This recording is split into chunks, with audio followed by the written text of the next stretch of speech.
léegi li nga xamante ni moo jëm ci li nga di dégg nga waa Yewwi Askan Wi wax ko ñun loolu concerné wul wàllu ndax ñun duñu ay xale bay tëgg ay bool ñun lu ñu ñor mooy ni ñu fexee ba jële fi Macky Sall te dafa am lu ñu diggoon Sénégalais yi dama bëgg ngeen xam ko baax li ñu diggoon Sénégalais yi mooy bu ñu demee assemblée ñun walla ko Yewwi dañu fexe ba dund gi wàññi ko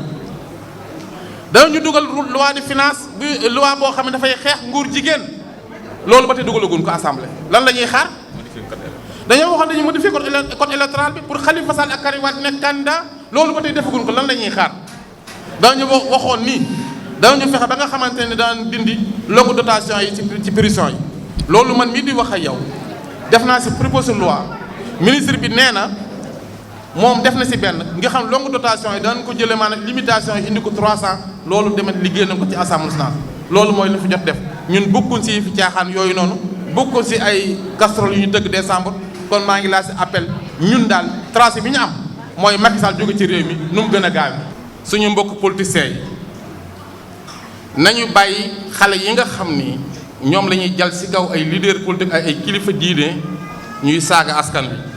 loolu nag ki ma siy njëkk a alerté mooy Ousmane Sonko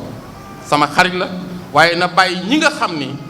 ñooy ànd ak moom di saaga nit ñi loolu jaaruwul nit boo ànd ak moom da nga koy jox cër ndawloo man ku ne xam na ne ba nga xamante ni mooy am na ay jafe-jafe maay ki njëkk jug ànd ak moom dagg sama voyage jóge Istanbul wàcc aéroport dem këram combat bi déclassé ñu nangu samay kër tëj sama entreprise ngir moom ma muñ koom ngir xeex démocratie ak li nga xamoon la ko doon def kon tey bu ma demee ba nga xamante nii situation bi ñëw na kenn ku nekk am sa liberté na nga ex sa liberté waaye nañu bàyyi saaga yi ak wax yu ñaaw ji man saxaar laa maa ngi ci kaw raay bi Serigne Touba mooy sama gaar ku fa jaar ci kaw raay bi naa la fir jàll man nii Ousmane Sonko nii Abdoulaye Wade nii Macky Sall man Serigne Touba laa gëm mooy sama wóoruwaat kum si man di doon li ma ñor mooy Sénégal ak askan rapport Cour des comptes bi ñun wax nañ si en tant que coalition en tant que groupe parlementaire liberté démocratie changement première décision bi njëkk a def mooy dañoo bind lettre pour le président assemblée nationale pour ñu taxawal benn kuréel bu ñuy wax haute cour de justice ci assemblée nationale ngir ñu war a àtte bi di seet parce que rapport bi dafa garaaw goo xam ni waruñu ko bàyyi noonu wax naa si démb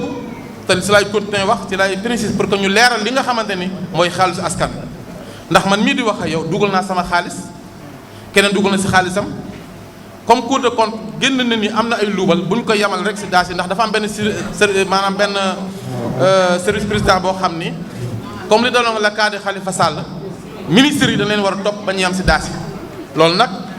incha allah dañuy fexe ba nga xamante ni ñun li si war a def dañ ko si def.